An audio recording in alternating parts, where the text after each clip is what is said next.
نحمده ونصلي على رسوله الكريم اما بعد فاعوذ بالله من الشيطان الرجيم بسم الله الرحمن الرحيم رب اشرح لي صدري ويسر لي امري واحلل عقدة من لساني يفقهوا قولي۔ اللہ تعالیٰ کا لاکھ لاکھ شکر ہے کہ اس نے ہمیں انسان بنایا ہے۔ وہ چاہتا تو ہم کوئی بھی اور مخلوق ہو سکتے تھے، لیکن اس نے ہمیں عقل اور شعور سے نوازا ہے۔ اللہ سبحانہ وتعالیٰ فرماتے ہیں کہ میں نے انسان کو اپنے ہاتھ سے بنایا ہے اور اس میں اپنی روح سے پھونکا ہے، ہمیں اپنے نور کا ایک ایسا عکس عطا کیا ہے کہ جس کی وجہ سے ہم شعور، بصیرت اور سمجھ بوجھ رکھتے ہیں۔ یہ وہ نعمت ہے سمجھ بوجھ رکھنے کی، عقل رکھنے کی، کہ جسے سب سے بڑھ کر انسان کو نوازا گیا ہے، اور اس شعور اور عقل کے ساتھ ساتھ اللہ تعالیٰ نے ہمیں اختیار بھی دیا ہے۔ اب سوال یہ پیدا ہوتا ہے کہ ہم اس کی نعمتوں کو پا کر اس کے ساتھ کیا معاملہ کریں، ہمارا جواب میں رویہ کیسا ہونا چاہیے، ہمارا معاملہ کیسے ہونا چاہیے۔ تو اس کے لیے ضروری ہے کہ ہم یہ جانتے ہوں کہ وہ ہم سے کیا چاہتا ہے، اور اس جاننے کے لیے ہمارے لیے ضروری ہے کہ ہم اس کے الفاظ میں، اس کی کتاب میں، اور اس کی بھیجی ہوئی جو تحریر ہے یا اس کا جو کلام ہے، اس کو پڑھ کر اور اس کو سمجھ کر اور اس کو جان کر دیکھیں کہ وہ ہم سے کیا چاہتا ہے۔ اللہ تعالیٰ کی مرضی معلوم کرنے کے لیے اس کے علاوہ ہمارے پاس کوئی اور طریقہ نہیں ہے۔ اس نے دنیا میں بے شمار پیغمبر بھیجے، اور سب سے آخر میں حضور اکرم صلی اللہ علیہ وسلم کو اس کتاب کے ساتھ بھیجا جو آج ہم سب پڑھنے کا ارادہ کر رہے ہیں اور جس کی ابتدا کریں گے۔ الحمدللہ آپ سب پڑھے لکھے لوگ ہیں، زندگی میں آپ نے بہت کچھ پڑھا ہے، بہت کچھ جانا ہے، لیکن یہ بھی ضروری ہے کہ ہم اپنے ان اوقات میں کچھ وقت اللہ کی کتاب کے لیے بھی ضرور نکالیں۔ اللہ تعالیٰ کی کتاب کو پڑھنے کے، سمجھنے کے اور اللہ تعالیٰ کی مرضی کو معلوم کرنے کے جو ممکنہ طریقے ہو سکتے ہیں وہ یہ ہیں کہ آپ عربی عبارت کو پڑھ کر سمجھیں، آپ کوئی ترجمہ اٹھا لیں اور اس کو پڑھ لیں، آپ کسی کی زبان سے کچھ ترجمہ سن لیں۔ لیکن ایک طریقہ یہ بھی ہے کہ ہم اللہ کی اس کتاب کو اپنے سامنے کھولیں اور اس کے لفظ لفظ کو پڑھیں، پھر اس کے مطلب کو جانیں اور اس کے اندر پوری طرح سمجھ بوجھ پیدا کریں۔ اسی چیز کو اور اسی ضرورت کو مد نظر رکھتے ہوئے ہم نے یہ کورس شروع کیا ہے۔ اگرچہ ہمارا ریگولر کورس صبح کے وقت ہوتا ہے، لیکن بہت عرصے سے کچھ لوگوں کا کہنا یہ تھا کہ صبح کے اوقات میں ہم کچھ مجبوریوں کی وجہ سے حاضر نہیں ہو سکتے، اس لیے شام کا وقت ہمیں زیادہ سوٹ کرتا ہے۔ اگرچہ شام کا وقت قرآن پڑھنے کے لیے کچھ بہت موزوں اور مناسب وقت نہیں ہوتا، کیونکہ اللہ تعالیٰ نے اس کتاب کے پڑھنے کے لیے جو وقت پسند کیا ہے وہ فجر کا ہے۔ قرآن پاک میں اللہ تعالیٰ فرماتے ہیں ان قرآن الفجر کان مشہودا۔ لیکن اگر انسان اپنی کسی بھی مجبوری کی وجہ سے صبح کے اوقات میں زندگی کا پرائم ٹائم یا پھر اپنے دن کا پرائم ٹائم نہیں بھی دے سکتا، تو ایٹ لیسٹ کچھ نہ کچھ وقت اس کو اپنی زندگی میں ایسا ضرور نکالنا چاہیے کہ جس میں وہ اس کتاب کو پڑھ سکے۔ زندگی کا حال تو یہ ہے کہ ایک دن آتا ہے اور پھر چلا جاتا ہے، اور اسی طرح یہ آنا اور جانا ایام کا ایک دن زندگی کے خاتمے کا سبب بن جائے گا۔ تو اس سے پہلے کہ ہمیں زندگی جیسی نعمت جو اللہ نے دی، سمجھ بوجھ جیسی نعمت جو اللہ نے دی، وہ ہم سے واپس لے لی جائے، اور پھر ہم سب جانتے ہیں کہ ہماری واپسی بھی اللہ سبحانہ وتعالیٰ ہی کی طرف ہے، اور وہ واپسی بھی ایسی نہیں کہ جس میں صرف واپسی ہے، بلکہ یہ بھی پوچھا جائے گا کہ ہم کر کے کیا آئے ہیں۔ تو اس کے لیے انتہائی ضروری ہے کہ ہم کل کا انتظار کرنے سے پہلے آج جو بھی ہمارے پاس وقت ہمیں میسر ہے اس سے فائدہ اٹھا سکیں۔ تو اس کے لیے آئیے ہم آج کے اس دن میں، جو کہ دراصل ایک انٹروڈکشن کا دن ہے، اور اس میں ہم قرآن پاک کی بھی کچھ انٹروڈکشن کرائیں گے اور کچھ اس کورس کی بھی، اور کچھ آئندہ کے بارے میں آپ کو طریقہ کار بتایا جائے گا۔ سب سے پہلی بات تو یہ ہے کہ اللہ کا یہ کلام کوئی معمولی چیز نہیں ہے۔ اللہ سبحانہ وتعالیٰ قرآن پاک میں فرماتے ہیں لو انزلنا هذا القرآن على جبل لرأيته خاشعا متصدعا من خشية اللہ۔ اگر ہم اس قرآن کو کسی پہاڑ پر بھی اتارتے تو تم دیکھتے کہ وہ اللہ کے خوف سے دب جاتا اور ٹکڑے ٹکڑے ہو جاتا. یعنی یہ ایک ایسا عظیم الشان کلام ہے، ایک ایسی زبردست چیز ہے کہ جو اپنے اندر اتنی تاثیر رکھتی ہے کہ پہاڑوں کو بھی جھکا دے اور ان کو توڑ دے.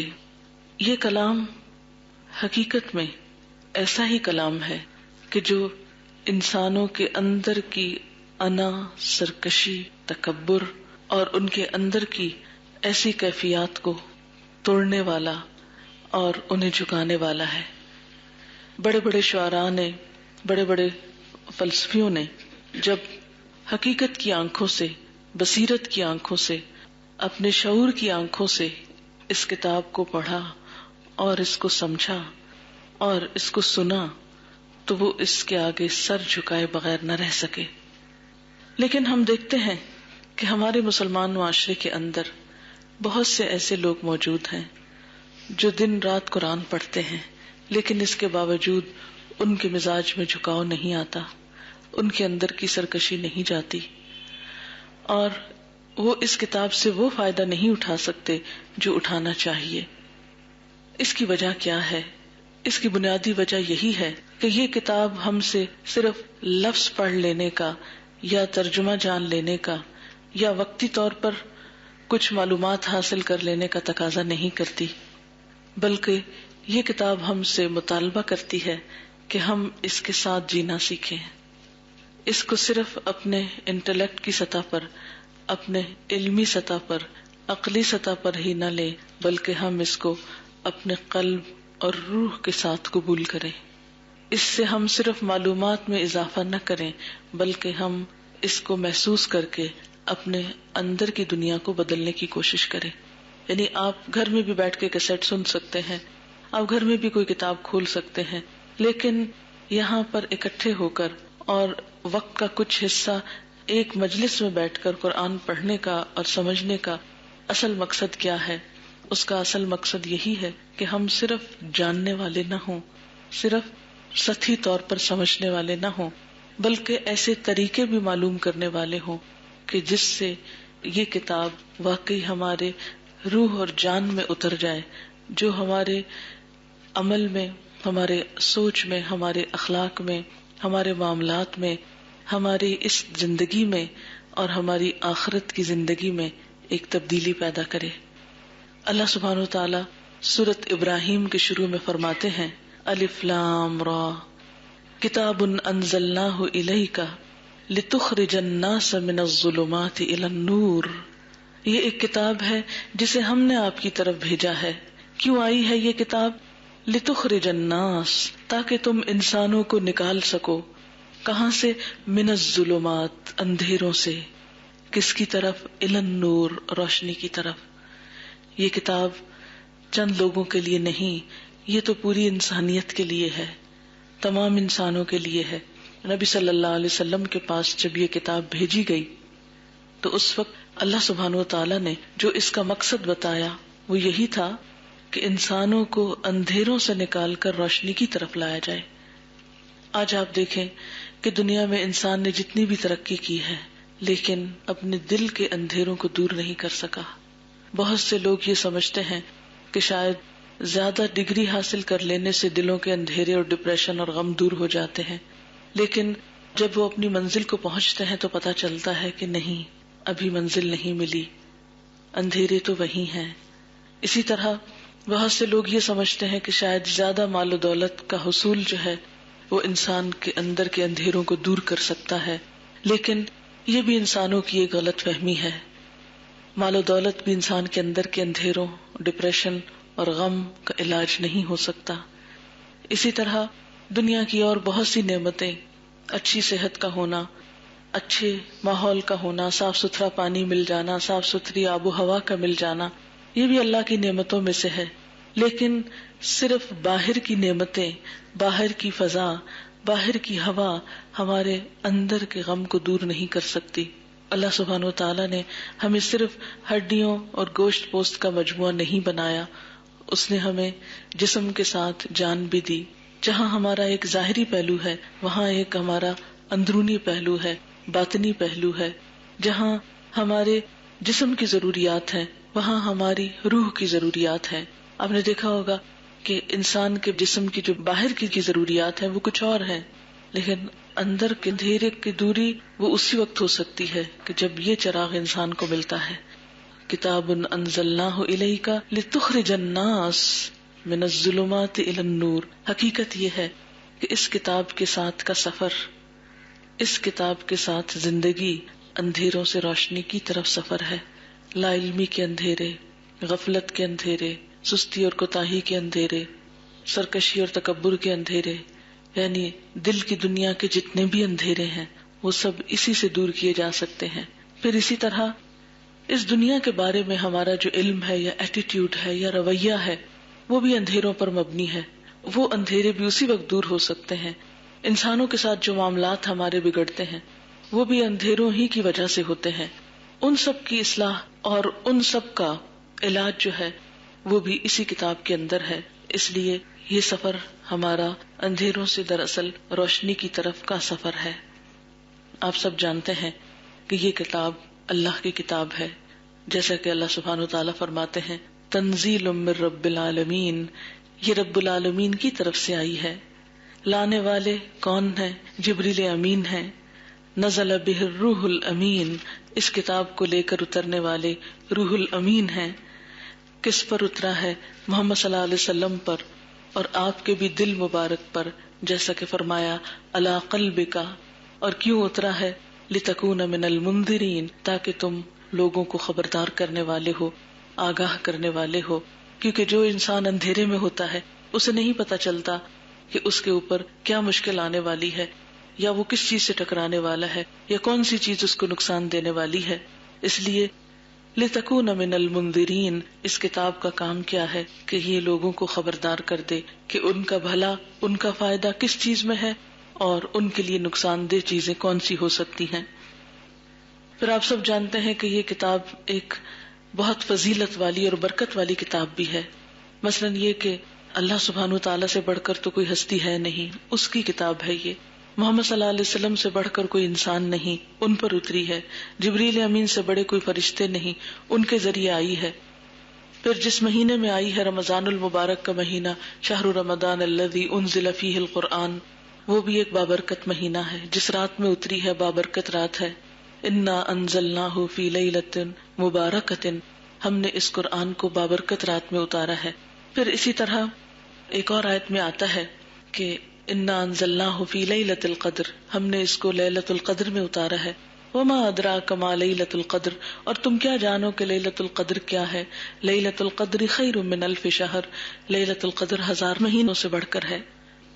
اور جس امت کے پاس یہ آئی ہے اول طور پر، یعنی امت محمد صلی اللہ علیہ وسلم، ان کو بھی خیر امت کہا گیا ہے. تو یہ کیسے ہو سکتا ہے کہ اللہ کی اس بابرکت اور فضیلت والی کتاب کو جو شخص اہمیت دے پھر اس کی اہمیت نہ ہو، جو شخص اس کا احترام کرے پھر اس کا احترام نہ ہو، جو شخص اس کے لیے قربانی کرے پھر اس کے لیے اللہ سبحانہ تعالیٰ کی رحمتیں نہ ہوں، جو اس کے لیے اپنا آپ وقف کرے پھر اللہ سبحانہ تعالیٰ اس کے لیے انعامات کی خوشخبری نہ دے.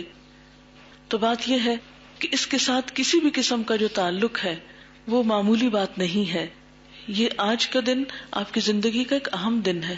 آپ کا یہ فیصلہ ایک اہم فیصلہ ہے، ایک ٹرننگ پوائنٹ ہے.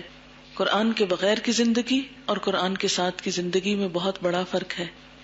ایسا ہی فرق ہے جتنا رات اور دن کے درمیان فرق ہے، کیونکہ انسان کی سوچ میں، انسان کی پرائرٹیز میں، انسان کی ترجیحات اور انسان کے نقطہ نظر میں ایک واضح تبدیلی پیدا کرتی ہے. جو چیزیں دنیا میں رہتے ہوئے ہمیں بہت بڑی لگتی ہیں، جن سے ہم مروب ہوئے چلے جاتے ہیں، جن سے ہم امپریس ہوتے ہیں، قرآن پڑھنے کے بعد ان کی بعض اوقات کوئی اہمیت نظر نہیں آتی، یہ بہت معمولی لگنے لگتی ہیں. ہماری زندگی میں جو چیزیں بہت اہمیت رکھتی ہیں، قرآن پڑھنے کے بعد ان میں سے بہت سی غیر اہم ہو جاتی ہیں اور اہمیت کسی اور چیز کی ہو جاتی ہے. اور سب سے بڑا فرق جو انسان کی زندگی میں آتا ہے اور جو آنا چاہیے وہ یہ ہے کہ انسان کی پرائرٹی دنیا کی بجائے آخرت ہو جاتی ہے، کیونکہ وہ یہ سمجھ لیتا ہے اور جان لیتا ہے کہ جو زندگی میں اس وقت گزار رہا ہوں یہ ایک تھوڑے دن کی زندگی ہے، اور میرا آئندہ کا سفر اور آئندہ کی زندگی ایک طویل زندگی ہے اور ہمیشہ کی زندگی ہے. لہذا جو شخص یہ فیصلہ کر سکے اور جس شخص کو یہ نقطہ سمجھ میں آ جائے تو حقیقی معنوں میں وہ شخص ایک کامیابی کا سفر اختیار کر لیتا ہے. چنانچہ اللہ سبحانہ وتعالی اس کتاب کے بارے میں یہ فرماتے ہیں کہ ہوا خیر مما یجمعون، یہ کتاب ہر اس چیز سے بہتر ہے جسے لوگ جمع کر رہے ہیں. یعنی زندگی میں انسان اپنے لیے بہت کچھ اکٹھا کرتا ہے، بہت کچھ سمیٹتا ہے، اور ظاہر ہے کہ آپ میں سے کوئی بھی شخص فارغ نہیں ہے. آپ اگر اس وقت یہاں نہ ہوں اور کسی بھی اور جگہ پر ہوں تو ضرور کچھ نہ کچھ دنیا کا کام کر رہے ہوں گے، یا آپ آرام کر رہے ہوں گے، یا کچھ کھا پی رہے ہوں گے، یا پھر یہ کہ آپ کسی سے میل ملاقات کر رہے ہوں گے، یا یہ کہ کچھ اور دنیا کے حاصل کرنے میں اپنا وقت لگا رہے ہوں گے. لیکن یہ یاد رکھیے کہ جب آپ اپنی دنیا کی کوئی بھی چیز چھوڑ کر اس کے لیے کچھ بھی وقت لگاتے ہیں تو کبھی بھی یہ خیال آپ کے دل میں نہ آئے کہ میرا وقت ضائع ہو رہا ہے یا نقصان ہو رہا ہے. نہیں، ہوا خیر مما یجمعون، لوگ جو کچھ بھی سمیٹ رہے ہیں اس سے بہتر ہے وہ چیز جو آپ سمیٹ رہے ہیں.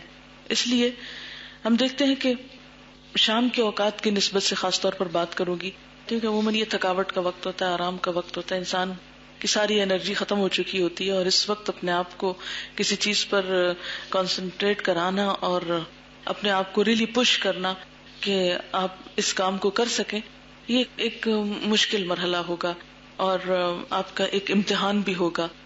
اور ایک دفعہ ایک نیکی کے کام کی طرف قدم اٹھنے کے بعد اس سے پلٹ جانا ایک محرومی کا بھی سبب ہوتا ہے. تو ایک تو یہ ہے کہ یہ فیصلہ آپ کا جذباتی نہیں بلکہ سوچا سمجھا فیصلہ ہونا چاہیے. پھر دوسرا یہ کہ جب فیصلہ انسان کر لے تو اس پر استقامت بھی کرنی چاہیے. پھر یہ کہ کوئی ایسی چیز جو دل میں آئے، اس راہ پہ قدم چلتے ہوئے اگر ڈگمگائیں تو اس کے لیے انسان کو یہ بھی سوچ لینا چاہیے کہ دنیا میں بہت سارے لوگ ایسے ہیں کہ جو صرف چند دنیا کی ضروریات کی خاطر صبح کے بعد دوبارہ شام کو بھی کام کرتے ہیں. بہت سے ڈاکٹرز حضرات ایسے ہیں کہ جو صبح میں جاب کرتے ہیں اور شام کو اپنی پرائیویٹ پریکٹس کرتے ہیں. چونکہ کچھ مال ملتا ہے اس لیے کبھی انہوں نے اپنے آپ پہ ترس نہیں کھایا، بلکہ خوشی خوشی وہ اپنے دوڑ دوڑ کر کلینکس کی طرف جا رہے ہوتے ہیں. اسی طرح بہت سے لوگ اپنی قابلیت کو بڑھانے کے لیے مختلف لینگویجز کے کورسز کرتے رہتے ہیں، اور اس میں بھی سب لوگ بہت جوش و جذبے اور بہت بھاگ دوڑ کے ساتھ جا رہے ہوتے ہیں کہ ہمیں ایک ایکسٹرا کوالیفیکیشن ہماری بڑھنے لگی ہے. یا اسی طرح غور کیا جائے تو بہت سے اور مواقع بھی ایسے ہو سکتے ہیں. لیکن اگر آپ ان لوگوں سے ملیں تو کبھی وہ یہ نہیں کہیں گے کہ ہم کوئی نقصان کر رہے ہیں اپنا، یا ہمارا اس کام کو دل نہیں لگتا، یہ ہے کہ ہمارے ساتھ بڑا ظلم ہو رہا ہے. اس لیے کبھی بھی اپنے آپ پہ ترس نہ کھائیں اور یہ نہ سوچیں کہ ہم اس وقت یہاں بیٹھے ہیں جبکہ سب آرام کر رہے ہیں تو ہمارے اوپر کو بہت ظلم ہو رہا ہے یا ہمارے ساتھ زیادتی ہو رہی ہے، یا یہ ہے کہ ہمیں کیا حاصل ہو رہا ہے. کیونکہ عموماً ہمارے معاشرے میں قرآن کو سمجھنے کا اتنا رواج نہیں ہے، اتنا رجحان نہیں، اور خصوصاً ایسے لوگ کہ جن کی یہ پرائرٹی نہ ہو وہ بعض اوقات ایسی باتیں اور ایسی گفتگو کرتے ہیں کہ جس سے ہمارا دل بھی چھوٹا ہونے لگتا ہے. اور وہ بہت ہمارے مخلص اور ہمارے مہربان ہو کر ہم کو مشورہ دیتے ہیں کہ تم اپنی جان پر زیادہ ظلم نہ کرو. دنیا کمانے والوں کو کوئی بھی یہ نہیں کہتا کہ تم اپنی جان پہ ظلم نہ کرو، لیکن جو ہی کوئی شخص دین کی طرف قدم رکھتا ہے تو فوراً ہی اچھے اچھے مشورے سامنے آنے لگتے ہیں. اب یہ آپ کے اپنے فیصلہ کرنے کی بات ہے، کیونکہ جیسے ایک حدیث میں آتا ہے کہ جو اپنی آخرت چاہتا ہے وہ اپنی دنیا کا نقصان کرتا ہے، اور جو دنیا بناتا ہے وہ اپنی آخرت کا نقصان کرتا ہے. کیونکہ یہ دونوں ایک دوسرے کی اپوزٹ ہے نا، دونوں ایک دوسرے کے مخالف ہیں. جب آپ اس کو تھوڑا ٹائم دینے لگتے ہیں تو دوسری طرف میں کچھ نہ کچھ کمی ضرور ہوتی ہے، وہ حصہ کچھ متاثر ہوتا ہے، اور جب وہ ادھر زیادہ لگتے ہیں تو اس لیے ہونا کیا چاہیے کہ دونوں ہی کی طرف انسان حسب ضرورت کچھ نہ کچھ وزن ڈالتا رہے. یہ نہیں ہمیں اسلام میں سکھایا گیا کہ آپ دنیا کو چھوڑ دیں، دنیا میں رہ کے آخرت پانی ہے. آخرت کا راستہ یہاں سے گزرتا ہے. تو جیسے کسی جگہ پہنچنے کے لیے راستہ درمیان سے جہاں سے گزرتا ہے تو چاہے وہ آپ کو جیسا بھی لگے اس میں سے آپ کو گزرے بغیر آپ کا گزارا نہیں ہوتا. تو بالکل اسی طرح دنیا سے گزرے بغیر اور دنیا میں کام کیے بغیر آپ کی آخرت بن نہیں سکتی، گزارا نہیں ہو سکتا. تو اس لیے ضروری ہے کہ ہم اپنی دنیا کے اوقات کے ساتھ ساتھ کچھ نہ کچھ وقت اس کا نقصان کر کے، یعنی ظاہر ہے کہ جب دنیا کو تھوڑا سا کم وقت دیں گے یا یہ 3 گھنٹے آپ کے یہاں گزریں گے تو دنیا کے کاموں میں سے کٹ کر کے ہی دیں گے یا اس میں سے مائنس ہو جائیں گے تو کچھ نہ کچھ فرق تو پڑے گا، کچھ نہ کچھ اثر تو دنیا پہ پڑے گا. لیکن پھر انسان یہی سوچ لے کہ کس قیمت پر، آخرت کی قیمت پر. یعنی بسا اوقات ایسا ہوتا ہے کہ ہم دنیا کی خاطر اپنی آخرت کا نقصان کر لیتے ہیں، لیکن اگر کبھی ہمیں آخرت کی خاطر دنیا کا نقصان کرنا پڑے تو ہم اپنے آپ کو بہت مظلوم سمجھتے ہیں.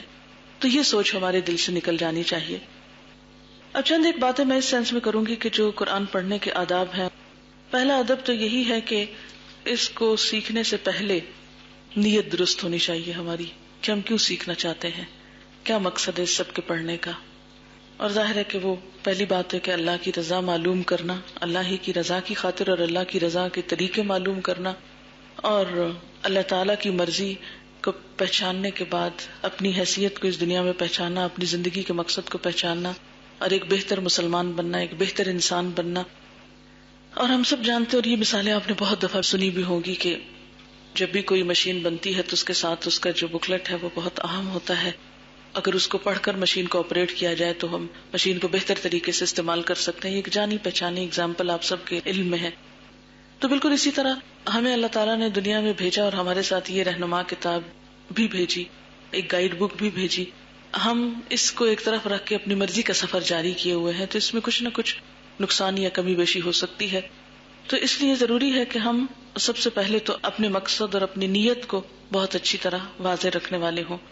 پھر یہ ہے کہ جب قرآن پڑھیں آپ تو اس کے لیے پہلی چیز جو ہے وہ خاموشی ہے. الحمدللہ آج تو بہت اچھی خاموشی کا مظاہرہ ہو رہا ہے, اور عموماً یہ خاموشی پہلے دن تو ہوتی ہے کیونکہ سب اجنبی ہوتے ہیں تو کرنے کی بہت بات نہیں ہوتی, لیکن آہستہ آہستہ یہ ہوتا ہے کہ ماحول میں تھوڑا سا جب ایک دوسرے کو پہچاننے لگتے ہیں تو بعض اوقات ہماری آپس کی گفتگو اور آپس کی جو دوستی اور انڈرسٹینڈنگ ہے وہ بعض اوقات قرآن کے سننے سے ہم کو غافل کر دیتی ہے. ہم ڈسکریج نہیں کرتے آپس کا بولنا, انشاءاللہ ہم بھی آپ سے بولیں گے اور آپس میں بھی آپ لوگ بولیں گے, لیکن اس کے بھی اوقات ہوتے ہیں. مگر قرآن کو سنتے وقت اور قرآن کو سمجھتے وقت مکمل خاموشی چاہیے ہوتی ہے. اللہ سبحانہ وتعالی قرآن پاک کے لیے ہمیں خود ارشاد فرماتے ہیں کہ اذا قرئ القرآن فاستمعوا لہ, کہ جب قرآن پڑھا جائے تو تم اس کو غور سے سنو, یعنی اس کو سننے کی طرف پوری توجہ دو. کیونکہ ہوتا یہ ہے کہ ہمارے سمجھنے کا لیول اتنا ہی ہوتا ہے جتنا ہمارے سننے کا ہوتا ہے. یعنی سمجھنے اور سننے میں ایک بہت گہرا تعلق ہے. جو لوگ صحیح سنتے نہیں وہ صحیح سمجھ بھی نہیں پاتے. جن لوگوں کی سننے میں دلچسپی نہیں ہوتی ہے, جو سننے کا آرٹ نہیں جانتے, ان کے پھر سمجھنے کا بھی لیول جو ہے وہ بہت کم رہتا ہے. تو اس لیے سننا اور غور سے سننا جو ہے وہ انتہائی ضروری ہے.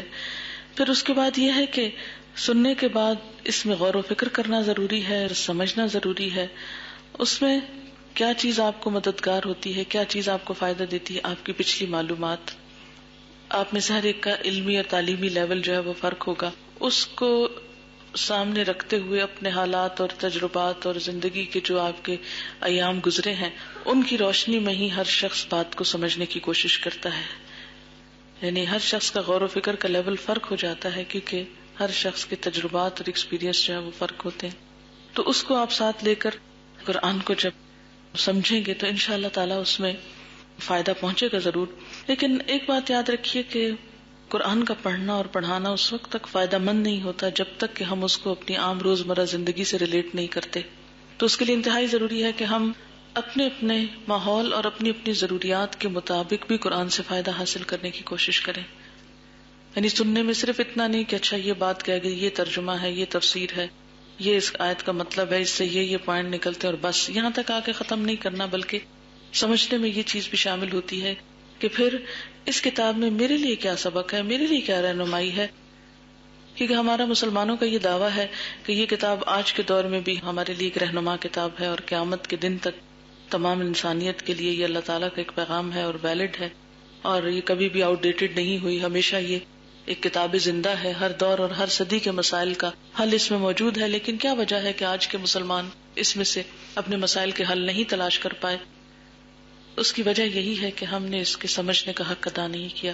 اس لیے سننے کے ساتھ ساتھ سمجھنے کا حق ادا کرنا اور اس میں غور و فکر کرنا جو ہے وہ بہت ضروری ہے. قرآن پاک میں اللہ سبحانہ وتعالیٰ فرماتے ہیں وَلَا تَكُونُوا كَالَّذِينَ قَالُوا سَمِعْنَا وَهُمْ لَا يَسْمَعُونَ, تم ان لوگوں کی طرح نہ ہو جانا کہ جو کہتے ہیں کہ ہم نے سنا لیکن وہ سنتے نہیں ہیں. یعنی سننے کا حق ادا نہیں کرتے یا اس طرح نہیں سنتے جس طرح ایک چیز کو سننا چاہیے. پھر اسی طرح یہ ہے کہ جب ایک چیز ہم سنتے ہیں تو پھر لازماً ہم بولنے کی بھی کوشش کرتے ہیں. تو اگلا مرحلہ جو ہے وہ پھر ایکسپریس کرنے کا آتا ہے. ہماری کوشش یہ ہوگی کہ قرآن سننے کے ساتھ ساتھ جو آپ کے اندر کی سوچ ہے وہ بھی ہم جانیں، اور آپ اپنے تجربات اور اپنی معلومات سے دوسروں کو بھی مستفید کریں، اور آپ کے جو احساسات ہیں اور آپ کے اندر جو خیالات ہیں وہ آپ دوسروں کو بھی کنوے کریں. اور اس کے ساتھ ساتھ یہ ہے کہ قرآن کو سیکھنے کے لیے بولنا بھی ضروری ہوتا ہے، یعنی سننے کے بعد اس کو منہ سے بولنا بھی ضروری ہے. اور اس کے لیے ہم دیکھتے ہیں کہ اللہ سبحانہ و تعالیٰ فرماتے ہیں الرحمن علم القرآن خلق الانسان علمہ البیان. رحمان جس نے قرآن کی تعلیم دی، اس نے انسان کو پیدا کیا اور اس کو بولنا سکھایا. اب اللہ تعالیٰ اپنی رحمت کا ذکر کر رہے ہیں، پھر قرآن کی تعلیم کا ذکر کر رہے ہیں، پھر اس کے بعد انسان کے بولنے کا ذکر کر رہے ہیں. تو گویا سب سے پہلا حق کیا ہے انسان کے بولنے کا، اور بولنے کی نعمت کا شکرانہ ادا کس طرح کیا جا سکتا ہے کہ انسان اللہ کی اس کتاب کو ایکسپریس کرنا جانے اور اس کو صحیح طور پر پڑھنا جانے اور صحیح طور پر اس کی ادائیگی جانے اور صحیح طور پر اسے یعنی اس کی تلاوت جانے. تو اس کے لیے ہم آپ سے یہ چاہیں گے کہ آپ اس کو پڑھیں بھی، سمجھیں بھی، سنیں بھی، اور اس کے ساتھ ساتھ اس کو پھر آپ یاد بھی کریں اور پھر اس کو سنائیں بھی واپس، یعنی صرف لینے والے ہی نہ ہوں بلکہ دینے والے بھی ہوں. اور اس کے لیے طریقہ کار یہ ہوگا کہ انشاءاللہ آپ کے روزانہ کچھ دیر کے گروپس ہوں گے، اور ان گروپس میں آپ لوگ اپنا روز کا لیسن جو ہے وہ سنائیں گے بھی. اور اس کا ایک فائدہ یہ بھی ہوتا ہے کہ یہاں سے جانے کے بعد جب آپ گھر میں اس کو یاد کرتے ہیں اور پڑھتے ہیں تو پھر واپس اگر کوئی سن لے تو انسان کو یاد کرنے میں سہولت ہوتی ہے. بعض اوقات یہ بھی ہوتا ہے کہ آپ جب یاد نہیں کرتے یا آپ کی اپنی انوالومنٹ نہیں ہوتی یا آپ خود اسے سمجھنے کی کوشش نہیں کرتے یا اس کو سنانے کی بات نہ ہو تو پھر آپ کی انڈرسٹینڈنگ کا لیول بھی وہ نہیں بنتا جو بننا چاہیے. کوئی بھی کام صرف دیکھنے سے نہیں آتا. آپ نے دیکھا ہوگا کہ جب آپ کوئی بھی کام کسی کو کرتے ہوئے دیکھتے ہیں تو آپ کہتے ہیں مجھے آ گیا. کیا کوئی شخص صرف دیکھ کر پرفیکٹ درزی بن سکتا ہے؟ کہ وہ سارا دن بھی درزی کے پاس بیٹھا رہے اور وہ دیکھے کہ وہ کپڑے کاٹ رہا ہے اور وہ سی رہا ہے اور وہ جوڑ رہا ہے اور مختلف طریقے سے اس کو بنا رہا ہے، لیکن وہ جب تک خود کینچی نہ پکڑے، خود سلائی نہ کرے اور خود اس کا حق ادا نہ کرے تو اسے کچھ زیادہ حاصل نہیں ہوتا. تو اسی طرح اگر آپ صرف ٹیلی ویژن پر کچھ لوگوں کی ہابی ہوتی ہے کہ وہ کوکری کے جو پروگرام ہوتے ہیں یا جو کوکنگ کے مختلف جو ریسیپیز بتائی جاتی ہیں یا کر کے دکھائی جاتی ہیں تو وہ ان کو دیکھتے رہتے ہیں، اور عموماً یہ ہوتا ہے کہ آپ اپنے امیجنیشن میں یوں سمجھتے ہیں کہ آپ نے بھی وہ سب کچھ دیکھتے دیکھتے وہ ڈش تیار کر لی. لیکن اگر آپ اٹھ کر ٹیلی ویژن آف کر کے کچن میں آ کے وہی کچھ کرنے کی کوشش کریں تو کیا ہوگا؟ اس میں سے کچھ باتیں تو آپ بھول ہی چکے ہوں گے کہ کون کون سی چیزیں ڈالنے والی تھی کیونکہ آپ نے لکھا ہی نہیں اس کو، اور کتنی چیز کب کتنی دیر کے لیے اس کو ہیٹ اپ کیا گیا، کس وقت کون سی چیز ملائی گئی. اگر آپ ترتیب بدل دیں، کچھ کر دیں تو اس سے تو سارا اس کا ٹیسٹ ہی ختم ہو کر رہ جائے گا. چیزیں وہی ہوتی ہیں لیکن مختلف پکانے والوں کے فرق سے ان کا ٹیسٹ بدل جاتا ہے. تو بالکل اسی طرح آپ قرآن پاک سے صحیح طور پر فائدہ نہیں اٹھا سکتے جب تک آپ کی اپنی پریکٹیکل انوالومنٹ اس میں نہیں ہوگی. یہ صرف لسننگ کی کلاس نہیں ہوگی بلکہ اس میں آپ کی انوالومنٹ بہت ضروری ہے. صرف آپ سنیں گے نہیں بلکہ سننے کے ساتھ آپ ہمیں بھی سنائیں گے کہ آپ نے کیا سمجھا. ہم آپ کے سمجھ کے لیول کو اسیس کریں گے ڈیلی بیسس پر بھی اور اس کے بعد تحریری طور پر بھی. یہ اس کورس کی ایک ریکوائرمنٹ ہوگی. اور اس کا مقصد بھی کیا ہے کہ آپ کو اپنے شبہات اور اپنی جو سمجھنے کی جو مشکلات ہیں سننے کے دوران اس کا آپ ساتھ ساتھ ازالہ کرتے جائیں اور پھر آپ کتاب کے پڑھنے کا حق ادا کر سکیں. پھر اسی طرح یہ ہے کہ تعلیم کے لیے لکھنا بہت ضروری ہوتا ہے. تو اس وقت تک انسان سیکھ نہیں سکتا جب تک کہ وہ قلم نہیں اٹھاتا. قرآن پاک میں اللہ سبحانہ و تعالیٰ فرماتے ہیں اقرأ بسم ربک الذی خلق، پڑھو اپنے رب کے نام سے جس نے پیدا کیا. خلق الانسان من علق، انسان کو جمے ہوئے خون سے پیدا کیا. اقرأ وربک الاکرم، پڑھو اور تمہارا رب بہت عزت والا ہے. الذی علم بالقلم، جس نے علم سکھایا قلم کے ساتھ. تو تعلیم کے لیے قلم کا استعمال بے حد ضروری ہے، اور ہر شخص کا قلم کا استعمال کا لیول بھی فرق ہوگا. کچھ لوگ جو ہے زیادہ لکھتے ہیں، کچھ لوگ تھوڑا بھی لکھ کر باقی چیز جو ہے وہ جلد سمجھ جاتے ہیں. تو ہم آپ سے یہ چاہیں گے کہ آپ جب کلاس میں بیٹھے ہوں تو اس وقت ترجمہ اپنے ہاتھ سے لکھیں. یعنی آپ یہ بھی کر سکتے ہیں آسانی سے کہ کوئی ترجمے والا قرآن پاک خرید لیں اور خود بیٹھے رہیں اور آپ سن رہے ہیں اور آپ کے ہاں مجھے سمجھ آ رہی ہے کیا لکھا ہوا ہے اور کیا بولا جا رہا ہے، لیکن بیچ میں تھکاوٹ کی وجہ سے تھوڑا سا اونگ بھی لیں اور کسی وقت یہ ہے کہ آپ کی دھیان ادھر ادھر بھی ہو جائے، تو یہ سیکھنے کا طریقہ نہیں ہوتا. سیکھنے کا طریقہ کیا ہے کہ چاہے لکھے ہوئے پرنٹڈ قرآن پاک ترجمے کے موجود ہوں، مگر آپ سننے کے ساتھ ساتھ اپنے ہاتھ سے ان الفاظ کو نکالیں. آپ محسوس کریں گے کہ جو چیز آپ کے قلم سے نکلے گی وہ زیادہ بہتر طور پر آپ انڈرسٹینڈ کر سکیں گے بنسبت اس کے کہ آپ اس کو صرف سن رہے ہیں یا کہیں سے صرف دیکھ کر پڑھ رہے ہیں. قلم سے جو چیز نکلتی ہے وہ علم میں پختہ ہو جاتی ہے. جیسے آپ ہاتھ کے قلم چلاتے ہیں تو یہ ہاتھ اور دماغ کا لنک ہے. جس طرح آپ کے ہاتھ سے کاغذ کے اوپر لکیریں بن رہی ہیں، اسی طرح ان مسلز کے ساتھ جو کنیکشن ہے، آپ کے جو اعصاب ہیں دماغ تک، وہ اندر بھی لکیریں پڑ رہی ہیں. تو اس لیے یہ ایک پختہ طریقہ ہے علم حاصل کرنے کا. اور اس کے لیے بھی انشاءاللہ تعالیٰ آپ کو ساتھ یہ بتائیں گے کہ ترجمہ کیسے لکھیں، پھر یہ بھی انشاءاللہ بتائیں گے کہ ترجمہ کیسے یاد کریں، پھر یہ ہے کہ تفسیر کیسے لکھیں، پھر یہ کہ تفسیر کیسے یاد کریں. اس طرح کی مختلف چیزیں انشاءاللہ آپ کو ساتھ ساتھ فائدہ دیں گی اور اس میں آپ کی مدد انشاءاللہ تعالیٰ کی جائے گی. پھر یہ ایک بات یہ یاد رکھیے کہ دنیا کی بہت سی چیزوں کے مقابلے میں قرآن کا سیکھنا نسبتاً آسان ہے، کیونکہ یہ روح ہے. اللہ تعالیٰ نے قرآن پاک کو اس میں روح بھی کہا ہے، اور پھر ہمارے اندر کی روح جو ہے جب وہ جاگتی ہے اور ہم اپنے دلچسپی اور شوق کے ساتھ اور روح کے انوالومنٹ کے ساتھ جب اس کو لیتے ہیں تو بہت جلدی ہم اس کو اخذ کر لیتے ہیں. بہت سی آپ نے ایسی مثالیں دیکھی کہ لوگ ایک لفظ اردو کا لکھنا پڑھنا نہیں جانتے لیکن قرآن پڑھنا جانتے ہوتے ہیں.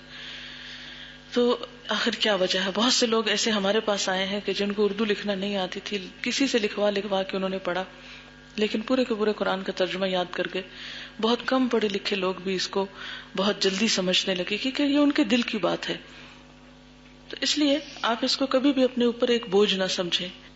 پھر اس میں یہ ہے کہ ہم اس لحاظ سے بھی خوش قسمت ہیں کہ اردو زبان جو ہے وہ عربی سے ملتی جلتی ہے. قرآن پاک میں کل جو مادے ہیں وہ 1600 ہیں، اور یہ بھی تبدیل ہو کر اپنی شیپس بدلتے رہتے ہیں. 1600 روٹس ہیں. ڈکشنری اگر آپ لیں تو اس میں ہو سکتا ہے مثلا 4000 لفظوں پر مشتمل ڈکشنری ہو. تو عربی زبان میں سے کل کتنے مادے لیے گئے ہیں قرآن پاک کے اندر؟ تقریباً 1600. یعنی ووکیبلری میں 1600 ورڈز آپ کو یاد کرنے پڑیں گے جن کی شیپ جو ہے وہ تبدیل ہو جاتی ہے. اور اس میں 1200 لفظ جو ہیں وہ اردو میں بھی ہیں، یہ بہت زیادہ ریزمبل کرتے ہیں اردو میں. تو اس سے آپ اندازہ لگائیں کہ صرف آپ کے لیے پھر کیا بچا. 400 لفظ ہیں جو ٹوٹلی نئے ہیں آپ کے لیے. اور اگر آپ روز کا ایک لفظ بھی یاد کر لیں نیا تو کچھ آپ کے اوپر بوجھ نہیں ہوگا. باقی لفظوں کی ریپیٹیشن اور ان کا جوڑنا ہوگا اور ان کا کنیکشن معلوم کرنا ہوگا. یہ آپ کے کرنے کا کام ہے اور انشاءاللہ آپ کے لیے پھر آسان بھی ہو جائے گا. اب آپ دیکھیے کہ طالب علم کے کرنے کے کام جو ہے وہ سب سے پہلے تو یہ کہ اس کے اندر موٹیویشن ہونی چاہیے. یعنی جو میں نے گفتگو اب تک کی ہے یہ اس کا خلاصہ میں آپ کو بتانا چاہ رہی ہوں کہ جس کے اندر ایک سیلف موٹیویشن ہوگی، جو اپنے اندر سے ارادہ کر لے اور نیت کر لے. کیونکہ قرآن پاک میں اللہ سبحانہ وتعالیٰ یہ بھی فرماتے ہیں من اراد الآخرۃ وسعی لہا سعیہا، جس نے آخرت کا ارادہ کیا اور اس کے لیے کوشش کی جیسی کرنی چاہیے، تو ایسے ہی لوگ کامیاب ہونے والے. تو اگر ہم آخرت کا گھر چاہتے ہیں جو کہ ایک پرماننٹ ریزیڈنس ہے جس سے کوئی تبدیلی نہیں ہوگی، ہمیشہ کی نعمتیں ہیں، تو پھر اس کے لیے کوشش کا حق ادا کرنا ہوگا اور اس کے لیے سیلف موٹیویشن بہت ضروری ہے. اور اس کے بعد یہ ہے کہ سیکھنے کے لیے سکون ضروری ہے، اور سکون کے لیے توجہ اور خاموشی جو ہے وہ بے حد ضروری ہے. پھر تمام حواس کا استعمال ضروری ہے، سننا، بولنا، دیکھنا، لکھنا، یعنی یہ تمام آپ کے جو سینسز ہیں، یوز آف آل سینسز، یہ بہت ضروری ہے. پوری انوالومنٹ چاہتا ہے قرآن. یہ نہیں کہ آپ یا لکھ رہے ہیں یا بول رہے ہیں یا سن رہے ہیں تو الگ الگ نہیں، ان ساری چیزوں کو اکٹھا آپ کریں گے.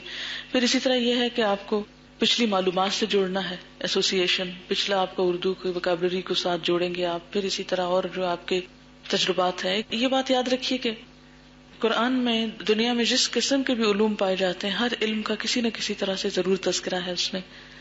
تو آپ نے پچھلی زندگی میں جو کچھ بھی پڑھا وہ ضائع نہیں ہے. وہ سارا علم جو آپ کے پاس آلریڈی ہے وہ اس کتاب کو سمجھنے کے لیے ایک بیس بنتا ہے اور مددگار ہوتا ہے.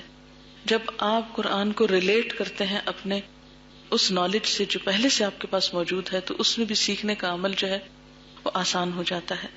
پھر اس کے بعد یہ ہے کہ سیکھنے میں ایک اہم چیز ہے ویژولائز کرنا.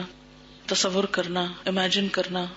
تو قرآن پڑھتے وقت، مختلف آیات کو سمجھاتے وقت آپ کو یہ کہا بھی جائے گا کہ آپ امیجن کریں، آپ اس کو تصور میں لائیں، آپ اس کو اپنے دھیان میں لائیں. جتنی زیادہ آپ چیزوں کو اپنے امیجنیشن میں دیکھ سکیں گے اتنی تیزی کے ساتھ آپ جو ہے وہ سیکھ سکیں گے. پھر اس کے بعد یہ ہے کہ ردم جو ہوتا ہے یہ خاص طور پر انسان کے سیکھنے کے لیے مددگار ہوتا ہے. اسی لیے قرآن پاک کا جو تجوید کا حصہ ہے، ناظرہ پڑھنے کا ہے، اس کو اللہ سبحانہ وتعالیٰ نے ردم میں رکھا. حالانکہ نہ یہ پوئٹری ہے نہ یہ پروز ہے، یہ بیچ کی ایک چیز ہے جو قرآن ہی کے لیے خاص ہے، کوئی اور دنیا کی کتاب اس طرح کی نہیں ہے. تو آپ نے دیکھا ہوگا کہ قرآن جب ہم پڑھتے ہیں، صبح کے وقت پڑھیں، کسی بھی وقت تلاوت، یعنی اس میں ردم ہوتا ہے، اس کے انداز میں پڑھتے ہیں. پھر اسی طرح یہ کہ یہاں جو آپ کو تجوید بھی سکھائی جائے گی تو اس میں بھی ردم ہوگا. پھر دعائیں جو سکھائی جائیں گی وہ بھی ردم کے طریقے پر ہوں گی تاکہ آپ کے سیکھنے میں آسانی ہو. آپ نے دیکھا کہ بچوں کو جب شروع میں سکھاتے ہیں تو نرسری میں کیا ہوتا ہے، نرسری رائمز ہوتی ہیں، اور ان رائمز کا مطلب نہیں بچوں کو آتا ہوتا، وہ صرف ایک ٹیون جو ہے وہ اس کی پک کر لیتے ہیں اور پھر ان الفاظ کو سن سن کے اپنے اندر رجسٹر کر لیتے ہیں. پھر کہیں اس کو سنتے ہیں میننگ کے ساتھ یا کسی خاص چیز سے ریلیٹ کر کے تو فوراً اس کو سیکھ جاتے ہیں. تو انشاءاللہ تعالیٰ قرآن کی جو تلاوت ہے اور قرآن کی جو تجوید ہے اور اس میں جو ردم ہے یہ بھی آپ کے سننے میں انشاءاللہ تعالیٰ مددگار ہوگا اور اس سے بھی آپ کام لیں گے. چند باتیں میں علم کے حوالے سے بھی کرنا چاہوں گی کہ آپ جب بھی گھر سے نکلتے ہیں تو آپ دیکھیے کہ مختلف آپ کی نیتیں اور ارادے ہوتے ہیں. گھر سے نکلتے وقت آپ ذرا سوچئے کہ کس کس چیز کے لیے آپ نکلتے ہیں گھر سے. مثلا آپ میں سے کوئی بتائے گا؟ ہم سب گھروں سے نکلتے ہیں نا، اور اس وقت بھی نکلے ہوئے ہیں، تو کس کس چیز کے لیے نکلتے ہیں؟ شاپنگ کے لیے نکلتے ہیں، بچوں کو اسکول چھوڑنے کے لیے، ڈاکٹر کے پاس جاتے ہیں، اور جاب کے لیے نکلتے ہیں. یعنی آپ میں سے کوئی خاتون ایسی نہیں ہوگی کہ جو دن میں کم از کم ایک دفعہ نہ نکلے، یا ہفتے میں ایک دفعہ نہ نکلے، یا مہینے میں. اور اس کے علاوہ پڑھنے کے لیے بھی نکلتے ہیں. آج تک آپ جتنے بھی کاموں کے لیے گھر سے نکلے ہیں اس میں اللہ تعالیٰ نے ضرورت کے لیے عورت کو گھر سے نکلنے کی اجازت دی ہے. حدیث میں آتا ہے قد اذن اللہ لکن ان تخرجن لحوائجکن، تم اپنی حاجات کے لیے، ضروریات کے لیے اپنے گھروں سے نکل سکتی ہو، اس کی اللہ نے تم کو اجازت دی. اب آپ دیکھیں کہ ایک اور آپ کی زندگی کا اب نکلنا اس میں ایڈ ہو رہا ہے، اور وہ ہے قرآن سیکھنے کے لیے نکلنا. تو یہ جو قرآن سیکھنے کے لیے نکلنا ہے، یہ نکلنا ان سارے نکلنوں سے بالکل فرق ہے، اور اس کا اپنا ایک اجر ہے اور اس کا اپنا ایک ریوارڈ ہے، اور یہ ایک بہت ہی بہترین چیز ہے. حدیث پاک میں آتا ہے، نبی صلی اللہ علیہ وسلم نے فرمایا من سلک طریقا یلتمس فیہ علما سہل اللہ لہ طریقا الی الجنہ، جو اس وجہ سے گھر سے نکلتا ہے کہ کسی علم کے راستے پر چلے، اللہ تعالیٰ اس کے لیے جنت کا راستہ آسان کر دیتے ہیں. پھر اسی طرح یہ ہے کہ علم کا یہ سفر جو ہے اس پر ایک اور بشارت بھی دی گئی ہے. ایک اور حدیث میں آتا ہے کہ طالب علم جب گھر سے نکلتا ہے تو فرشتے جو ہیں اس کے لیے اپنے پر بچھاتے ہیں. حقیقت میں بھی ہو سکتا ہے، اس لیے کہ اللہ کے ہاں کیا مشکل ہے، اور اگر یہ سمبولک ہے تو اس میں بھی آپ دیکھیں کہ کتنی کیئر اور محبت اللہ تعالیٰ کی پتہ چلتی ہے ان لوگوں کے لیے کہ جو اس کی کتاب سیکھنے کے لیے اور اس کے پیغام کو سیکھنے کے لیے اپنے گھر سے نکلتے ہیں. پھر اسی طرح یہ ہے کہ فرشتے اور کائنات کی باقی مخلوق جو ہے وہ سب ان کے لیے دعائیں کرتے ہیں، حتیٰ کہ سمندر کی مچھلیاں اور زمین کے اندر اپنے بلوں میں پائی جانے والی چیونٹیاں وہ بھی طالب علم کے لیے اور نیکی کی بات سکھانے والے کے لیے، سیکھنے والے کے لیے دعائیں خیر کرتی ہیں. ایک وہ دعا ہے جو ہم اپنے لیے خود کرتے ہیں، اور ایک وہ دعا ہے جو باقی مخلوق ہمارے لیے کرتی ہے. تو یہ کوئی معمولی چیز نہیں ہے، اس سے بھرپور فائدہ اٹھانا چاہیے اور اس سعادت سے اپنے آپ کو ہمکنار کرنا چاہیے. پھر ہم تاریخی اعتبار سے دیکھتے ہیں تو صحابہ کرام سے لے کر بعد کے ادوار میں بہت سارے لوگ ہیں جو علم کے لیے اپنے گھروں سے نکلے، اور ان میں بیسیکلی چونکہ مرد حضرات زیادہ نکلے، ان کے لیے اس دور میں نکلنے کی سہولتیں زیادہ تھیں. اگرچہ خواتین بھی نکلی لیکن ان کی مثالیں کم ملتی ہیں، اور اس دور میں خواتین عام طور پر بھی بہت نہیں نکلتی تھیں، اس لیے اگر وہ علم کے لیے زیادہ نہیں نکلی تو بات سمجھ میں آتی ہے. آج جبکہ خواتین ہر میدان میں زندگی کے نکلی ہوئی ہیں، ہر جگہ پر جا رہی ہیں، تو ایک یہی شعبہ ایسا کیوں کہ جس کے لیے ہمیں کوئی ریزسٹنس ہو یا ہمیں اس میں نکلنے میں کچھ مشکل ہو. بہرحال میں ایک آدھ مثال آپ کو دینا چاہوں گی علم کے راستے میں نکلنے والوں کی. جابر بن عبداللہ طویل العمر صحابہ میں سے، یعنی لمبی عمر پائی انہوں نے، اور انہوں نے تقریباً 1500 احادیث جو ہیں حضور صلی اللہ علیہ وسلم کی ان کو روایت کیا ہے. ان کا کہنا ہے کہ مجھے آن حضور صلی اللہ علیہ وسلم کے ساتھیوں میں سے کسی کے بارے میں یہ پتا چلا کہ انہوں نے آپ سے ایک حدیث سن رکھی ہے جو میں نے آپ سے براہ راست نہیں سنی، لہٰذا میں نے ایک اونٹ خریدا اور رخت سفر باندھا، 1 ماہ کی مسافت طے کر کے میں شام پہنچا تو معلوم ہوا کہ وہ صحابی عبداللہ بن انیس الانصاری ہیں۔ مجھے دیکھ کر وہ مجھے اپنے گلے سے لگاتے ہیں، میں اپنے آنے کی غرض سامنے رکھتا ہوں تو عبداللہ انصاری صحابی یعنی حضرت جابر کو حدیث رسول سناتے ہیں۔ جابر کہتے ہیں کہ میں حدیث سن کر فوراً واپس آ جاتا ہوں۔ اور یہ حدیث آپ دیکھیے کہ ایک حدیث ہے، اس کے لیے 1 اونٹ خریدا اور 1 مہینے کا سفر کیا۔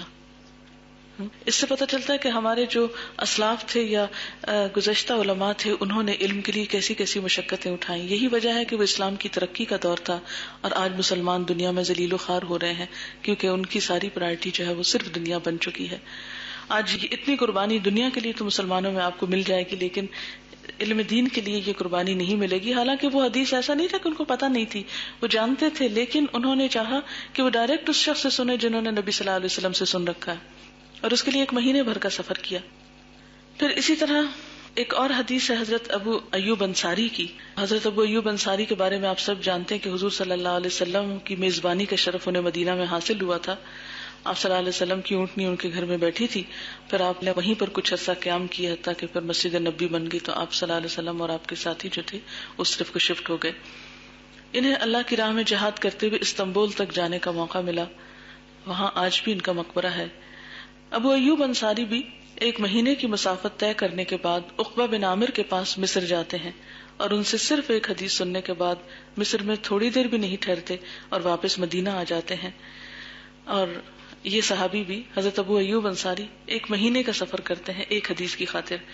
آج تو یہ بات بالکل ایک جوک لگتی ہے کہ یہ کیسے ممکن ہے کہ صرف 1 حدیث سننے کے لیے 1 مہینے کا سفر انسان کرے، اور سفر بھی اونٹوں کا اور گرمی کا اور ایک بہت ہی تکلیف دہ سفر۔ لیکن علم کا شوق دیکھیے، آج ہمارے پاس موجود ہیں علم کے سارے ذرائع، کتابیں ہیں، ہر چیز ہے، ادارے ہیں، استاد ہیں، لیکن مسلمانوں کے اندر وہ شوق اور جذبہ نہیں۔ ہماری یہ ساری قابلیتیں جو ہیں وہ اغیار نے لے لی ہیں، غیروں نے لے لی ہیں۔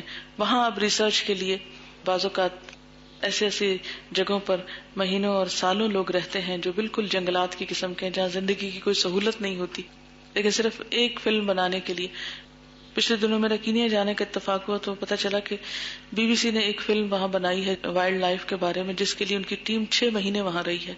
اب 6 مہینے اپنے گھروں سے دور، اپنی فیملی سے دور اور اپنے زندگی کے آرام سے دور، صرف یہ ہے کہ وہ جانوروں کی جو ہیبٹس ہیں ان کو اسٹڈی کر رہے ہیں کہ کس طرح ان کے لائف سٹائل ہے، اور اگر نہ بھی کریں تو کوئی اتنی بڑی قیامت نہیں گزر جائے گی، لیکن انسان کو اللہ نے عقل دی ہے اور اس کو ایکسپلور کرنے کے لیے بھی کہا ہے، غور و فکر کرنے کے لیے بھی کہا ہے۔ یہ کام مسلمانوں کو کرنا چاہیے تو انہوں نے تو کیا نہیں، لیکن غیر اس کام کو خوشی خوشی کر رہے ہیں۔ تو بہرحال اس میں آپ دیکھیے کہ علم تھوڑا ہو یا زیادہ ہو، اصل چیز ہے نیت، ارادہ اور قربانی کی، کہ آپ اس کے لیے کتنا وقت نکالتے ہیں یا اس کے لیے کیا قربانی کرتے ہیں۔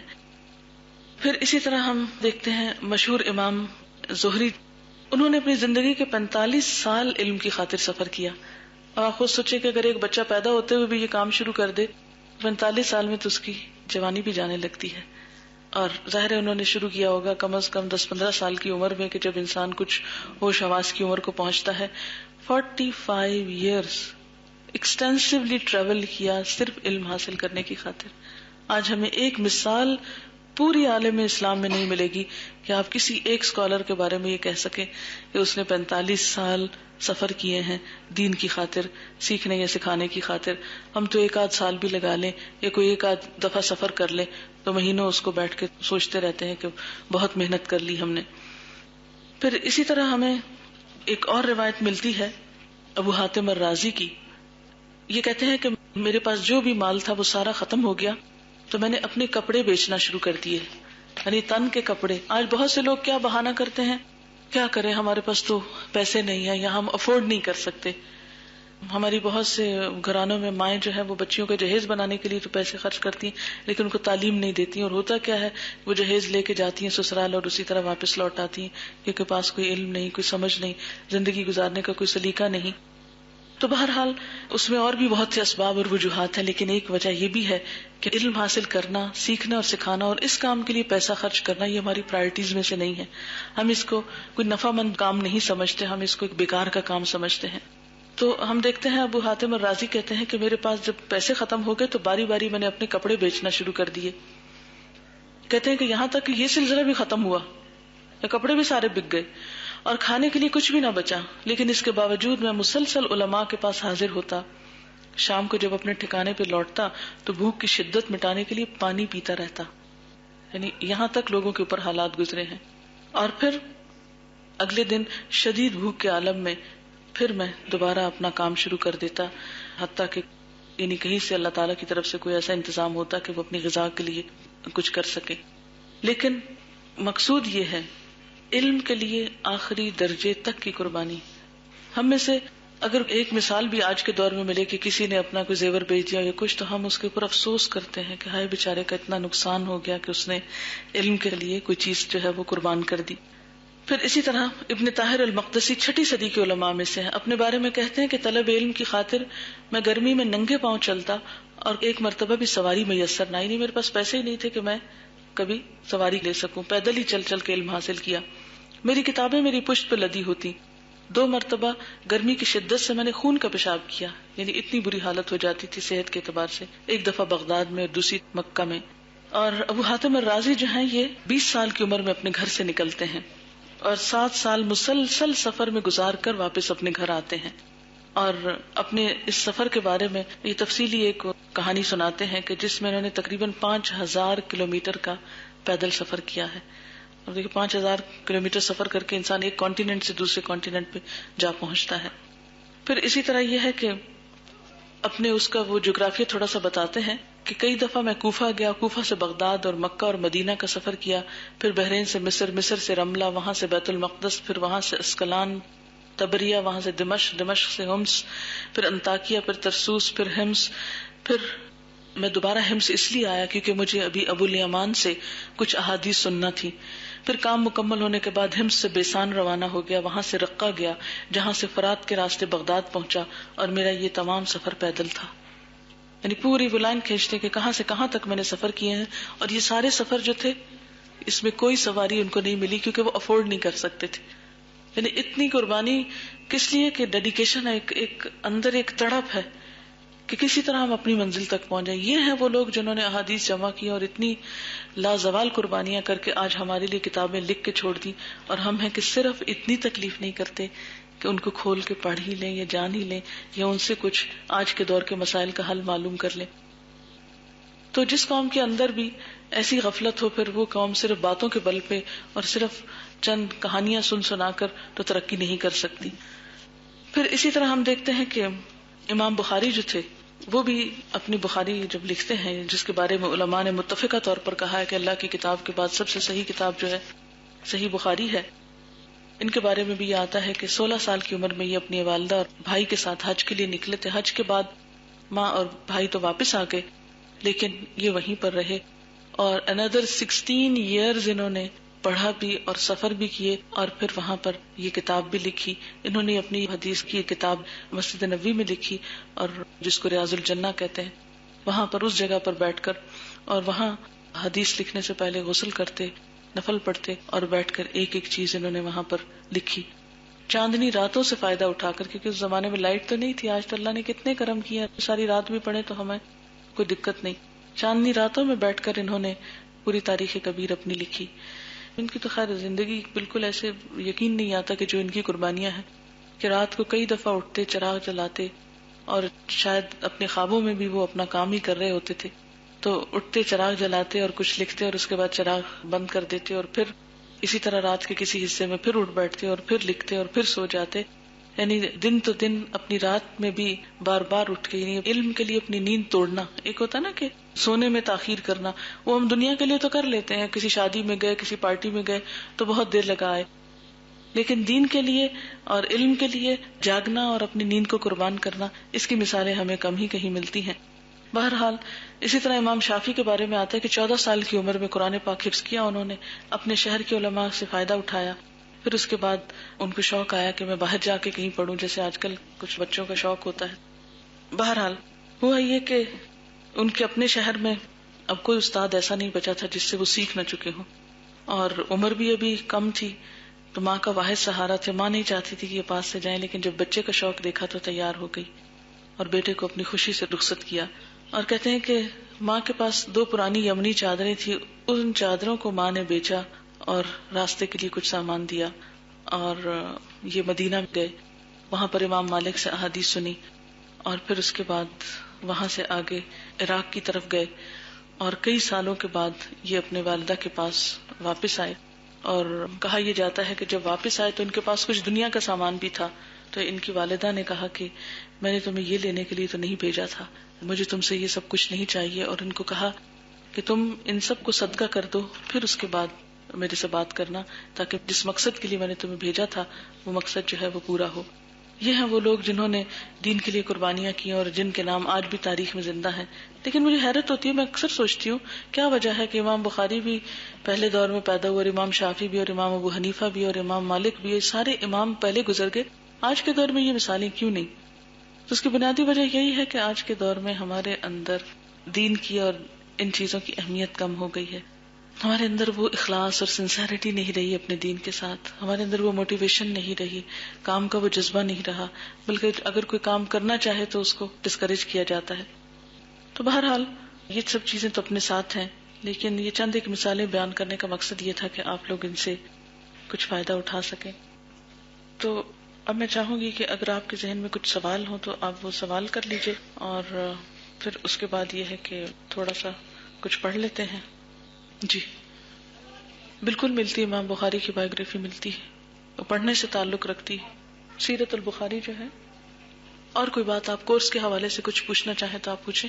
جی اگر کچھ لوگوں کو ونس اے ویک یا ٹوائس اے ویک کا ہے تو انشاءاللہ اس کے لیے اور کوئی سلسلہ سوچا جا سکتا ہے، یا یہ ہے کہ وہ پھر ویکلی درس وغیرہ جو ان کے آس پاس کہیں ہوتے ہیں ان کو جوائن کر سکتے ہیں، کیونکہ ویکلی درس جس میں آپ کی اپنی پارٹیسپیشن نہیں ہوتی وہ بھی ایک آپشن ہے۔ ہمیں کئی سالوں سے مشورہ دیا جا رہا ہے اور ہم ہر سال اس کو پوسٹ پون کر دیتے تھے کہ لوگ نہیں آ سکیں گے، اور لوگوں کے لیے بہت مشکل ہے کہ شام کے وقت نکلیں، اور خود ہم بھی کافی آکوپائڈ تھے یہاں کاموں میں۔ تو اس سال ہم نے کہا کہ جو کچھ بھی ہے ایک دفعہ اللہ کا نام لے کے شروع کرتے ہیں، معلوم نہیں کس کو فائدہ ہو جائے اس سے، اگر بہت سو کو نہیں بھی ہو سکا تو چند ایک کو بھی ہو جائے، ایک چھوٹے گروپ کو بھی ہو جائے، تو میں سمجھوں گی کہ قیامت کے دن یہ بات نہ ہو کہ ہمیں موقع نہیں ملا تھا، ہم اپنی طرف سے حجت تمام کر دیں۔ آگے پھر ہر ایک کی اپنی ہمت کی بات ہے انشاءاللہ تعالی۔ گرامر بھی ہوگی انشاءاللہ تعالی، شروع میں تجوید ہوگی پھر آگے جا کے گرامر ہوگی۔ ہم کٹھا سب کچھ شروع نہیں کر سکتے کیونکہ ایک وقت میں بہت سی چیزیں یاد کرنا مشکل ہوگا، آپ کو ترجمہ یاد کرنا ہے، پھر آپ کو تجوید کا پڑھنا ہے، پھر آپ کو اگر ساتھ ہی گرامر شروع کر دیں تو بوجھ نہیں ڈالیں گے، وہ انشاءاللہ پرائرٹی ہماری قرآن ہی کی ہوگی۔ ہمارا یہ طریقہ رہا ہے کہ جب قرآن پاک شروع کرتے ہیں تو اس سے پہلے نفل پڑھتے ہیں، آپ لوگ وضو کر کے آئیے، تو پہلے انشاءاللہ نوافل پڑھیں گے، پھر اس کے بعد کلاس شروع ہوگی۔ اور اگر کوئی لوگ پہلے دن آ جائے ہیں اور ان کو اس سے پہلے ایڈمیشن کا نہیں پتا چلا تو وہ جانے سے پہلے اپنی رجسٹریشن کرا لیں۔ تو انشاءاللہ کل تو قرآن پاک شروع ہوگا، لیکن آج ہم تھوڑا سا دعا سے شروع کرتے ہیں۔ اب میں آپ کو کہلواؤں گی اور آپ میرے پیچھے پڑھیے۔ رب اشرح لی صدری ویسر لی امری واحلل عقدۃ من لسانی یفقہوا قولی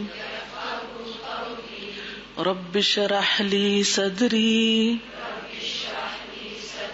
ویسر لی امری واحلل عقدۃ من لسانی یفقہوا قولی رب اشرح لی صدری ویسر لی امری واحلل عقدۃ من لسانی یفقہوا قولی۔ ربی اے میرے رب، اشرح لی کھول دے میرے لیے، صدری میرا سینہ، ویسر لی اور آسان کر دے میرے لیے، امری میرا کام، وحلل اور کھول دے عقدتن گرہ من لسانی میری زبان کی یفقہو وہ سمجھ جائیں قولی میری بات. ترجمہ ہے اے میرے پروردگار میرا سینہ کھول دے اور میرے کام کو میرے لیے آسان کر دے اور میری زبان کی گرہ سلجھا دے تاکہ لوگ میری بات سمجھ سکیں. قرآن پاک کی ایک آیت میں آتا ہے فَمَن يُرِدِ اللَّهُ أَن يَهْدِيَهُ يَشْرَحْ صَدْرَهُ لِلْإِسْلَامِ. جس کے ساتھ اللہ ارادہ کرتا ہے کہ اس کو ہدایت دے، اسے اپنا راستہ دکھائے، اس کا سینہ اسلام کے لیے کھول دیتا ہے. اور سینہ کھل جانے کی علامت کیا ہے کہ اس کام میں انسان کا دل لگنے لگتا ہے، اس طرف اس کا شوق ہو جاتا ہے، دین کی بات اس کو سمجھ آنے لگتی ہے. جیسا کہ ایک اور حدیث میں ہے من یرد اللہ بہ خیرا یفقہہ فی الدین. اللہ جس کے ساتھ بھلائی کا ارادہ کرتا ہے اسے دین کی سمجھ بوجھ دے دیتا ہے. تو یہ اللہ تعالیٰ کی ایک بہت بڑی نعمت اور عنایت ہے کہ وہ ہمیں اس چیز کا شوق دے دے، کیونکہ جب شوق ہو جاتا ہے کسی چیز کا تو آگے کے مرحلے آسان ہو جاتے ہیں. تو اللہ کی کتاب کو پڑھنے کے لیے دل کا کھلنا بہت ضروری ہے، آپ کے اپنے اندر کی کنوکشن بہت ضروری ہے. آپ دیکھیں کہ انسان کی جو سوچ ہے اس کے 3 لیول ہوتے ہیں. ایک ہوتا ہے آپ کا اوپینین یا آپ کا خیال.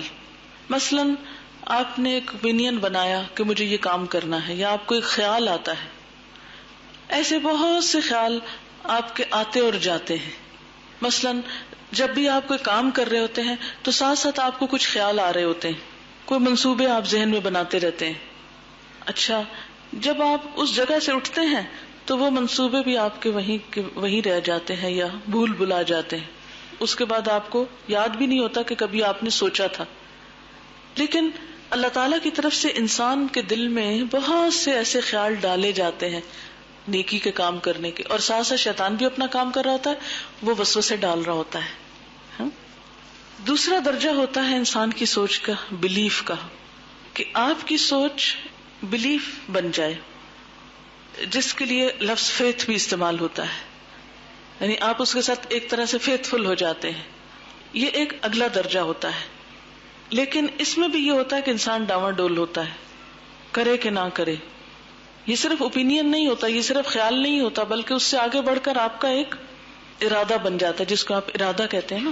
لیکن تیسرا مرحلہ جو ہوتا ہے کنوکشن کا، وہ دراصل آپ کے عمل کو بدلتا ہے، وہ آپ سے کام کرواتا ہے.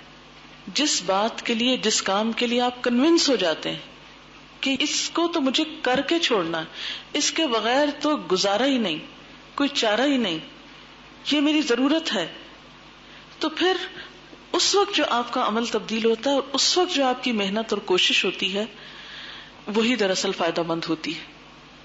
تو آپ کو ان 3 سٹیجز پر بھی اپنے آپ کو پرکھنا ہے کہ کیا آپ محض ایک خیال لے کر آئے ہیں، یا آپ کا ارادہ ہے، یا پھر آپ فلی کنونسڈ ہیں کہ مجھے یہ کام کرنا ہے اور اس کے بغیر میرے لیے کوئی دوسرا آلٹرنیٹ نہیں ہے.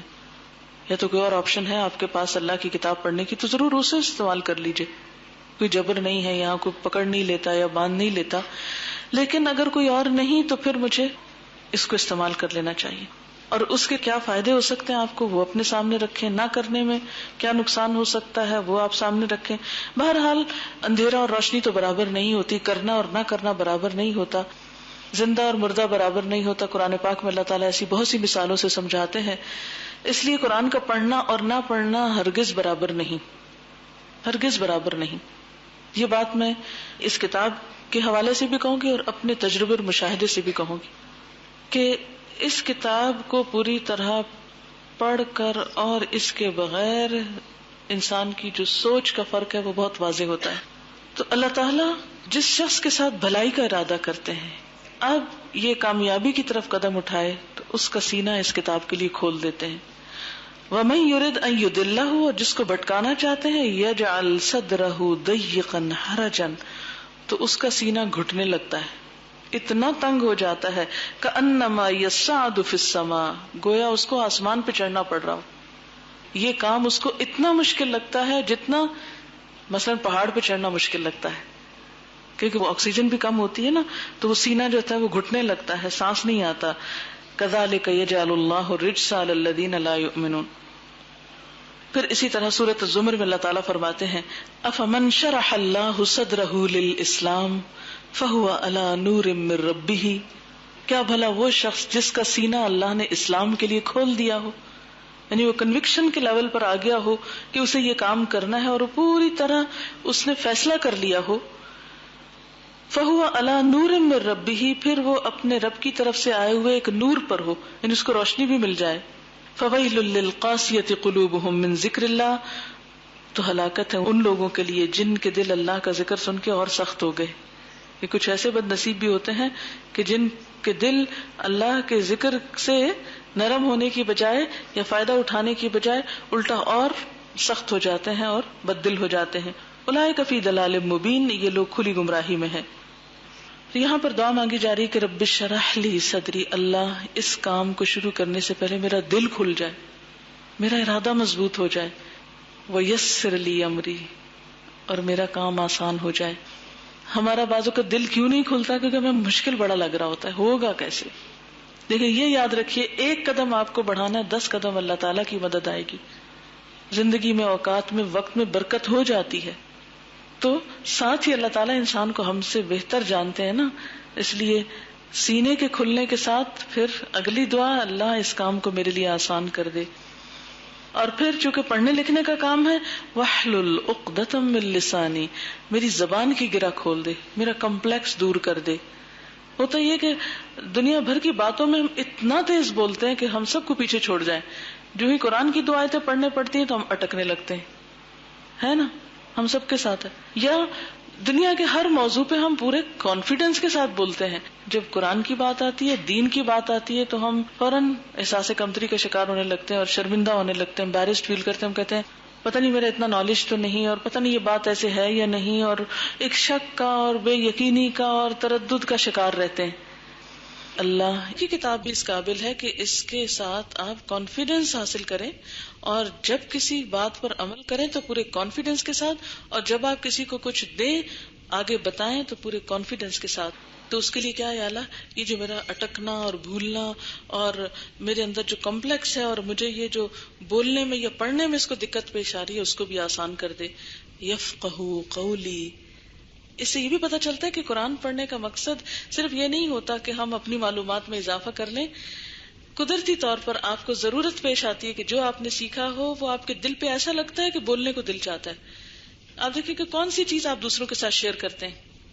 آپ مثلا جاب پر ہوتے ہیں، کام پر ہوتے ہیں، کہیں لوگوں کے بیچ میں ہوتے ہیں، کسی شادی پر جاتے ہیں، بازار جاتے ہیں، تو کیا واپس آ کر آپ گھر والوں کو کچھ نہیں بتاتے کیا ہوا؟ سب بتاتے ہیں نا.